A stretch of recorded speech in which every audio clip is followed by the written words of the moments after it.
మగ్గం వర్క్ బ్లౌజ్‌కి net cloth వేసి డిజైన్ చేస్తాం కదా! అది ఎలా స్టిచ్చింగ్ చేయాలి? చాలా మందికి చాలా డౌట్స్ ఉంటాయన్నమాట. స్టిచ్చింగ్ చేయడానికి ఎలా ఇప్పుడు ఓపెన్ ఉండాలి. నెట్ క్లాత్ దగ్గర మనకి ఓపెన్ ఉంటేనే కదా! మనం నెట్ క్లాత్ వేసి స్టిచ్చింగ్ వర్క్ ఏపిచ్చినందుకు దానికి రిజల్ట్ ఉంటుంది.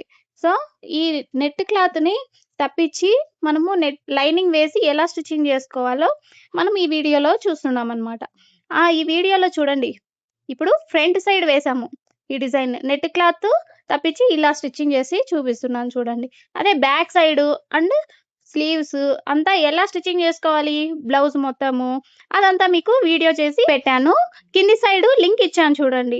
ఆ లింక్ బటన్ ఓపెన్ చేసి మన వీడియోలోకైతే వచ్చేసేయండి. మీకు ఫుల్ బ్లౌజ్‌లో front side, back side and sleeves net cloth ఉంది కదా! దాన్ని తప్పించి మనం లైనింగ్ ఏసి ఎలా స్టిచ్చింగ్ చేయాలి మగ్గం వర్క్‌ది అంతా ఉంది.